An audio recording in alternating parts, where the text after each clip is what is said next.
प्यारे बच्चों, इस गांव का नाम हरापुर है, मगर इस गांव का मुखिया ज़रा भी हरे दिल का नहीं है। इसी गांव में एक गरीब मछुआरा बाला रहता था। ये बेचारा नदी के किनारे मछली का शिकार खेलने आया करता था, मगर बदकिस्मती इसकी थी कि कोई ख़ास शिकार इसके हाथ ना लगता और ये कई कई घंटे नदी में कांटा फेंक कर बैठा रहता था कि शायद अब की बार ही मछली फंस जाए। ये है इस गांव का मुखिया कोडू।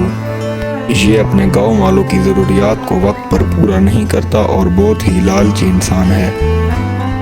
मछुआरा अपने छोटे से घर में अपनी बूढ़ी माँ, अपनी बीवी और अपने बेटे चिंटू के साथ रहता था। एक साल इस गांव में बहुत ही ज़्यादा गर्मी पड़ी।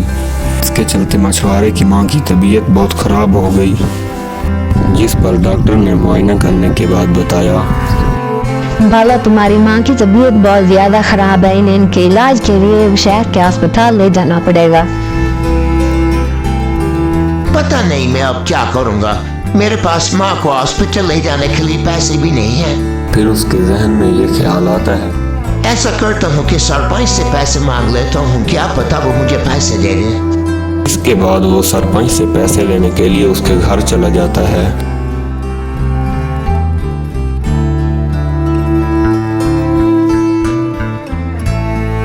अस्सलाम वालेकुम सरपंच जी, आपसे एक जरूरी काम था। वालेकुम सलाम, खैर का काम तो है आज मेरे साथ।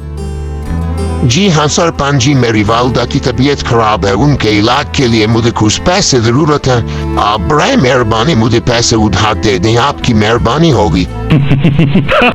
अरे बाला भाई, पैसों की कोई बात नहीं, मैं पैसे तो दे दूंगा, मगर मुझे क्या मालूम तुम पैसे मुझे वापस ही ना करो, इसलिए तुम्हें कोई चीज अपनी मेरे पास रखवानी होगी, मसलन घर के कागजात।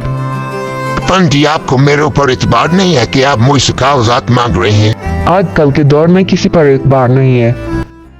फिर सरपंच बाले को पैसे दे देता है और बाला सरपंच को घर के कागजात, और फिर बाला अपनी माँ को शहर के हॉस्पिटल में दाखिल करवा देता है।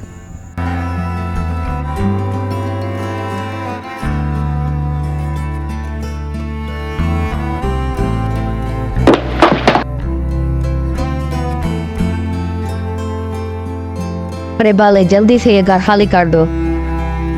अरे मुखिया जी, ये क्या आप कह रहे हैं? अभी तो मुझे पैसे दिए हुए आपको 2 दिन हुए हैं, जरा सा ठहर गया, मैं आपको पैसे दे दूंगा, मेरा वादा है। मैंने कोई पैसे वैसे नहीं मांगे तुमसे, मैं जितना कह रहा हूँ उतना करो, अपना सामान लो और दफा हो जाओ यहाँ से, वरना घर के कागजात तो वैसे ही मेरे पास है, मैं पुलिस को लेकर आ जाऊँ। अब मछुआरा और उसका बीवी बच्चा दरिया के किनारे एक खैमा लगाकर रहने लगे। एक दिन मछुआरा दरिया के किनारे कांटा लगाकर बैठ जाता है। काफ़ी देर इंतज़ार करने के बाद जब उसे हलचल महसूस होती है तो वो अपना फिशिंग रॉड ऊपर खींचता है तो मछुआरे के जाल में बहुत ही बड़ी मछली फंस जाती है। बाले बेटा, मुझे छोड़ दो, मैं एक जादुई मछली हूँ, अगर तुम मुझे छोड़ दोगे तो मैं तुम्हें कुछ इनाम के तौर पर दूंगी। मछली को बातें करता देखकर मछुआरा बहुत ही हैरान हो जाता है कि आखिर मछली कैसे बोल रही है, लेकिन उसे इतना अब यकीन हो चुका था कि ये मछली वाकई जादुई है। मैं तुम्हें छोड़ तो दूं, मगर मुझे क्या पता तुम जल्दी से पानी में कूद कर भाग जाओ। तुम एक मर्तबा मुझे छोड़ कर तो देखो, मुझ पर यकीन करो, मैं नहीं भागूंगी। तो बाला उस मछली को छोड़ देता है और वो मछली बाले को एक छोटी सी मछली देती है। इस छोटी मछली को जब तुम ज़मीन पर रखोगे तो ये एक बहुत बड़ा घर बन जाएगी और जो तुम कहोगे वो हर बात मानेगी। तुम्हारा बहुत बहुत शुक्रिया मछली बहन, मैं तुम्हारा ये एहसान जिंदगी पर कभी नहीं भूलूंगा। और ये कहकर वो वहाँ से चला जाता है। फिर बाला मछुआरा छोटी मछली को जैसे ही ज़मीन पर रखता है वो बहुत बड़ी मछली में बदल जाती है। ये देखकर बाला बहुत खुश होता है और उस मछली घर के अंदर चला जाता है। वो जैसे ही उस घर के अंदर दाखिल होता है उस घर की खूबसूरती देखकर रह नहीं पाता और नाचने लग जाता है।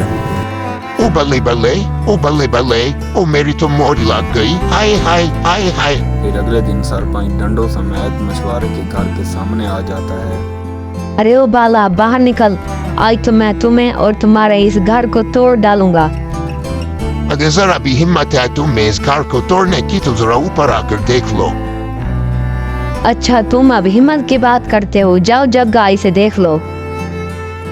फिर वो जैसे ही घर के करीब जाता है वो उसे घर पटक के नीचे फेंक देता है। हाँ बढ़िया हिम्मत की बात करते थे, अब पता चला क्या होती है हिम्मत। अब वो फिर से सारे घर में मिलकर हंसी खुशी रहने लग जाते हैं। दोस्तों अगर वीडियो पसंद आई हो तो वीडियो को लाइक और चैनल को सब्सक्राइब ज़रूर करें। शुक्रिया।